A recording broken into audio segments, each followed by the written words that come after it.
Hello everybody, this is Digraj Singh Rajput. Welcome to Magnet Brains. इस video में हम क्या पढ़ने वाले हैं? इस वीडियो में हम पढ़ेंगे क्लिफ्स, टेरेसेस, केव्स, स्टैक्स के बारे में। और अगर ऐसे समझना चाहो तो हम सारे इरोजनल लैंडफॉर्म्स के बारे में पढ़ने वाले हैं। देखिए, अब आपको पता है कि अलग अलग जियोमॉर्फिक एजेंट्स होते हैं। अभी हमारा जियोमॉर्फिक एजेंट कौन है इस टॉपिक में? वेव्स और करंट्स जो हैं। तो आपको यह भी पता है वेव्स और करंट्स किस तरह से लैंडफॉर्म्स और उनके इवोल्यूशन में एक इंपॉर्टेंट रोल प्ले करते हैं।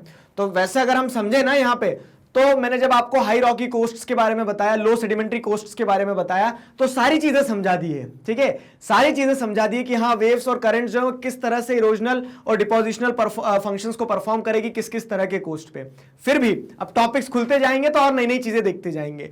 तो इस वीडियो में हम इरोजनल लैंडफॉर्म्स के बारे में पढ़ेंगे कि वेव्स और करंट्स के द्वारा जो इरोजन परफॉर्म किया जाता है, तो उस इरोजन से किस किस तरह के लैंडफॉर्म बनते हैं। एक क्वेश्चन देते हैं हम आपको, कमेंट सेक्शन में आंसर बताइएगा कि किस तरह के कोस्ट पे, दो तरह के कोस्ट पढ़ाएं, किस तरह के कोस्ट पे इरोजन ज्यादा होता है, या फिर कह सकते हैं कौन सा कोस्ट इरोजनल लैंडफॉर्म्स के लिए जाना जाता है। ठीक है, बताया था पिछले वीडियोस में, आंसर देना आप कमेंट सेक्शन में हमें। तो हम क्या करने वाले हैं, हम पढ़ने वाले हैं कि हाँ क्लिफ्स कैसे लैंडफॉर्म होते हैं, टेरेसेस क्या होता है, केव्स क्या होते हैं, स्टैक्स क्या होते हैं, और इससे जुड़े वो और भी लैंडफॉर्म है, सारा सब कुछ बताएंगे। देखो, तो wave cut cliffs and terraces are two forms usually found where erosion is dominant shore process. ठीक है, erosion is dominant shore process मतलब क्या है कि उस शोर लाइन पे, उस कोस्टल एरिया में इरोजन जहां डोमिनेट करेगा, तो जहां इरोजन होगा वहां आपको वेव कट क्लिफ्स और टेरेसेस देखने को मिलेंगे। वेव कट क्लिफ्स, तो ये जीआईएफ से भी हमने आपको समझाया था ना कि एक हाई रॉकी कोस्ट इस तरह से जो रहेगा, तो वहां पे क्या होगा, वेव्स कंटिन्यूसली इस तरह से जो अंदर का पार्ट है इसको क्या कर देगी, इरोड कर देगी। ठीक है, अरे सभी मिट गया। ठीक है, तो यहां पे क्या कर देगी, अंदर के पार्ट को इरोड कर देगी, ऐसे क्लिफ्स जो रहेंगे, फिर ये क्लिफ्स यहां से कट के गिर जाएंगे नीचे। ठीक, तो वेव कट क्लिफ और टेरेसेस। अब टेरेसेस छत, सर छत कहां बन रही है, तो यहां क्या है, टेरेसेस से क्या तात्पर्य है वो भी समझाते हैं। तो ये कहां देखने को मिलेंगे, जहां पे इरोजन डोमिनेट करेगा। At the foot of such cliffs there may be flat और gentle sloping platform covered by rock debris derived from the sea cliff behind. अब क्या होता है, जैसे अगर आप यहां समझोगे, वेव कट प्लेटफॉर्म ये है पूरा। वेव कट प्लेटफॉर्म क्यों? क्योंकि वेव जाती है यहां पे क्लिफ को काट रही है। अब क्लिफ ऐसा, एक समय पे क्लिफ यहां तक रहा होगा, एक समय पे ये ऐसा रहा होगा पूरा, लेकिन अब वेव्स हिट करते चलेगी और ऐसा क्लिफ्स कटते चले गए। ऊपर जो क्लिफ ऐसा था तो वो नीचे क्या हो जाएगा, उसका डाउनफॉल होगा, वो रिसीड करता चले जाएगा पीछे, तो ये क्लिफ यहां रह जाएगा और ऐसा वेव कट पूरा प्लेटफॉर्म बनेगा। अब टेरेस क्या होता है, मतलब एक सरफेस से जो ऊंचा होगा वो टेरेस हो जाएगा, छत हो जाएगा। तो यहां आप देखोगे कि वेव का नॉर्मल लेवल ये है, लेकिन वेव के नॉर्मल लेवल से ऊपर ये जो पूरी क्लिफ्स इरोड हुई थी उसके कारण जो डिपोजिशन हुआ, तो ये वेव कट प्लेटफॉर्म पे डिपॉजिटेड मटेरियल क्या, मतलब ये कह सकते हैं सेडिमेंट सारे डिपॉजिट हो गए, और उससे क्या बना है कि जो वेव्स का लेवल है उससे ऊपर एक पूरा प्लेटफॉर्म बना है, तो वो क्या है, टेरेस कहलाएगा। आया समझ में? वही चीज यहां पे हुई है, क्या कि सच प्लेटफॉर्म, ये जो रॉक डेब्रीज वहां पे डिपॉजिट हुई है, ठीक है, तो उन रॉक डेब्रीज के कारण क्या होता है, such platform occurring at elevation about the average height of wave. Average height of wave मतलब क्या है, वेव की जो एवरेज हाइट है उससे ऊपर जो प्लेटफॉर्म इमर्ज हो रहे हैं वो प्लेटफॉर्म क्या कहलाएंगे, वो प्लेटफॉर्म वेव कट टेरेस कहलाएंगे।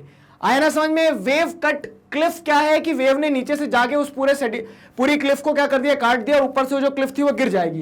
वो क्लिफ जब गिरेगी तो वो जो सेडिमेंट्स है वो डिपॉजिट हो जाएंगे, और वो जो डिपॉजिट होने के बाद में एक प्लेटफॉर्म बनाएंगे, तो उस प्लेटफॉर्म का एलिवेशन क्या रहेगा, वेव्स की एवरेज हाइट से ऊपर रहेगा। इस कारण से वो टेरेस लाइक स्ट्रक्चर बनाएंगे और वो क्या कहलाएंगे, वेव कट टेरेस कहलाएंगे। तो कुछ ऐसा ये क्लिफ है। क्लिफ एक समय पे क्लिफ ऐसी हुआ करती थी, अब क्लिफ नीचे गिर गई है, तो नीचे गिर जाने से क्या हो गया, यहाँ पे डिपोजिशन हो गया है, तो एवरेज जो हाइट है वेव्स की वो यहां तक रहेगी, और वेव से थोड़ा ऊंचा ये जो रहेगा प्लेटफॉर्म, तो ये वेव कट टेरेस कहलाएगा, या फिर इन जनरल टेरेस कहलाएगा। ये सब क्यों हो रहा है, और इरोजन के कारण हो रहा है। ठीक है, ये इरोजन के कारण हो रहा है। तो क्लिफ्स भी टेरेस भी दोनों आपने देख लिया इरोजन के कारण बने। टेरेस, यहां पे कुछ लोग ये भी बोल सकते हैं सर ये तो डिपोजिशन हुआ है ना, लेकिन उस डिपोजिशन के पीछे रिस्पॉन्सिबल कौन था, इरोजन था, तो उस कंटेक्स्ट में वेव कट टेरेस हो गए। फिर क्या है, the lashing of waves against the base of the Cliff and the rock debris that gets smashed against the cliff along with lashing waves create hollows, and these hollows get widened and deepen to form sea caves। क्या हो रहा है ना, पता है NCERT में statement सारे एक के अंदर एक लूप करके दे देते हैं। मतलब मुझे इतनी सी शिकायत है बस एनसीईआरटी से, बाकी और कोई शिकायत नहीं। NCERT is the best book. आपको सबसे बढ़िया बुक जो सबसे रिच कंटेंट जो देती है ना वो एनसीईआरटी देती है। बस एक शिकायत ये रहती है कि उसकी लैंग्वेज बहुत इंटरलिंक्ड होती है, बहुत लूपिंग में बसी हुई रहती है। तो जो स्टूडेंट पहली बार पढ़ रहा होता है या फिर जो 11th क्लास का प्यारा सा मासूम सा स्टूडेंट होता है ना, उसके लिए थोड़ा सा टफ हो जाता है। क्यों? क्योंकि आप उस राइटिंग में अभी यूज टू नहीं हुए रहते हैं। तो आपको उसीलिए तो टीचर होते हैं और कि आपको हम सिंप्लीफाई करके दे सके। तो अब जैसे ये स्टेटमेंट पढ़ते हैं तो एक मिनट के लिए कंफ्यूज हो जाता है इंसान, लेकिन उसको सिंप्लीफाई ऐसे करो। देखो आपको पता है कि क्लिफ्स बन रहा है इरोजन के कारण, ठीक है, इरोजनल लैंडफॉर्म पढ़ रहे हैं, टेरेस बन रहा है इरोजन के कारण, वेव कट टेरेसेस बन गए। और भी क्या स्ट्रक्चर्स जैसे केव्स। तो अब केव्स कैसे बनेगी पता है, वेव्स चल रही है कंटिन्यूसली। केव्स और वेव्स अलग अलग शब्द, अच्छे से समझना। वेव्स कंटिन्यूसली चल रही है, वो वेव्स क्या करती है, waves lash to the high rocky coast या फिर जो कोस्टल रीजन है वहां पे टकराएगी, ठीक है, against the base of the Cliff. ये जो क्लिफ बनी थी तो ये वेव्स आएगी तो क्लिफ कहां टकराती है, क्लिफ के बेस पे टकराती है वेव्स। तो ठीक है, वेव्स यहां हिट कर रही है। वो जो वेव्स आ रही है उसके अंदर सेडिमेंट्स हैं। तो सेडिमेंट्स भी क्या है, वो पत्थर जो है तो पानी के साथ मिलकर अपने ही पत्थर को मार रहे हैं, ठीक है, वो सेडिमेंट्स भी टकराएंगे। सेडिमेंट्स टकरा रहे हैं, सारी चीजें हो रही है। तो यही यहां पे बताया गया है क्या कि base of the Cliff and the rock debris that get smashed against the Cliff along with lashing waves, ठीक है, तो ये वेव्स भी टकरा रही, सब कुछ जो हो रहा है। तो इससे होलोस क्रिएट होते हैं। कहां पे? इससे होलोस क्रिएट होंगे उस क्लिफ में। क्लिफ में होलोस क्रिएट होंगे और जैसे जैसे वो होलोस क्या होते चले जाएंगे, बढ़ते चले जाएंगे, वो केव का रूप ले लेंगे, ठीक है। तो यहां पे आपको थोड़ा अलर्ट होना रहेगा। एक बहुत अच्छा आपको पूरा प्रोसेस बता रहा हूं मैं कि कैसे इरोजनल लैंडफॉर्म्स बनते हैं, ठीक है, पूरा प्रोसेस है, समझो। क्रैक्स डेवलप होते हैं सबसे पहले। ये वेव्स जब टकराती है ना तो ऐसी क्रैक बना देगी। अब ये क्रैक पे क्या होता जाएगा, और वेव्स टकराएगी और सेडिमेंट्स टकराएंगे, तो वो होलोस जो बने वो वाइड होते चले जाएंगे, तो ऐसी केव बनेगी, ठीक। अब आपकी बुक में सी आर्चेस वगैरह के बारे में नहीं बताया, लेकिन समझ लो। अब क्या हो रहा है, केव के अंदर भी अब पानी टकराता रहेगा तो आर से पार हो जाएगा वो, ठीक है। तो ये जो पूरा लैंडफॉर्म था, ये जो हेडलैंड था, उसमें आप ऐसे देखोगे तो आर्चेस बन जाएंगे, सी आर्चेस। ऐसे बहुत सारे स्ट्रक्चर है, आपने मूवी वगैरह में देखा होंगे, गाने में हीरो हीरोइन डांस कर रहे हैं, वो इस आर्च के नीचे से निकल रहे हैं, अंदर से निकल रहे हैं, ऊपर से कूद रहे हैं, ठीक है। टाइगर श्रॉफ और ऋतिक रोशन की मूवीज में अधिकतर होता है ऐसा। तो अब क्या हो रहा है यहाँ पे कि इस तरह से आर्च बन जाएंगे। आया समझ में? ये केव्स जो है, केव्स और वाइड हो जाएगी, आर्च बन जाएंगे। अब क्या होगा कि एक समय के बाद में ग्रेविटी आ जाओ तो ग्रेविटी क्या करेगी, इस आर्च को नीचे खींच लेगी, ठीक। वेव्स भी काम कर रही हो, क्या बोलोगे वेव्स के ऊपर उठ के मारेगी क्या, वो रेम स्टूडियो की तरह? वो नहीं होगा। यहाँ पे होगा क्या कि ग्रेविटी के बाद में जैसे आप देखोगे ना कि वेट डिस्ट्रीब्यूट हो गया, आर्च क्रिएट हो गया है, तो एक समय पे ये पूरा का पूरा जो आर्च क्रिएट हुआ था ये नीचे फॉल कर जाएगा। तो फिर क्या रह जाएगा, फिर एक सिर्फ स्टैंड अलोन स्टैक रह जाएगा, ठीक है। तो एक स्टैक रह जाएगा जो कि क्या है, रिलेटिवली कह सकते हो सॉलिड हार्ड सरफेस है, ठीक है। ये जो आर्च बना उसके कंपैरिजन में हार्ड रहता है, खड़ा रह गया इसलिए, ठीक है।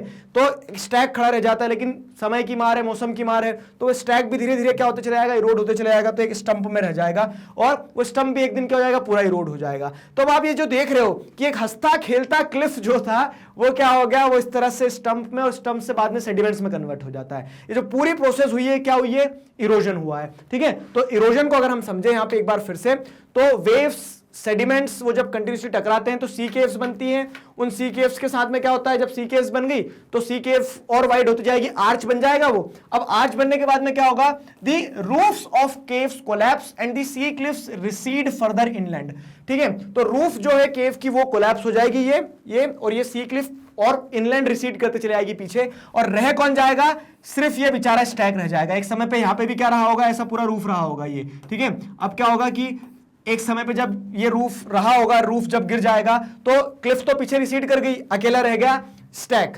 अब ये जो स्टैक अकेला रह गया है ना, तो ये मतलब ये जो अकेला एक रॉक का स्ट्रक्चर आपको खड़ा हुआ देखने को मिल रहा है, आइसोलेटेड, ठीक है, as small island just off the shore, shore के एकदम पास में ही है। अब जैसे देखोगे तो कोस्टल रीजन क्या है, यहाँ पे कोस्टल रीजन यही है, शोर के एकदम पास में स्टैंड अलोन रॉक जो है ये स्टैक कहलाती है, अकेला खड़ा है, ठीक है।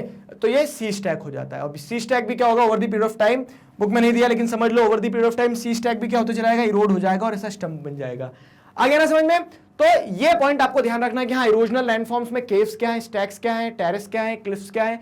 1 मार्क्स में पूछा जा सकता है, आप लिख सकते हो कहानी को आगे पीछे रिलेट करवा के, और सीधे क्वेश्चन आ सकता है, what are the erosional landforms created due to waves and currents, लिख दोगे, ठीक है। अब एक चीज समझो यहाँ पे, like all other features sea stacks are also temporary and eventually coastal hills and cliffs will disappear because of wave erosion giving rise to narrow coastal plane.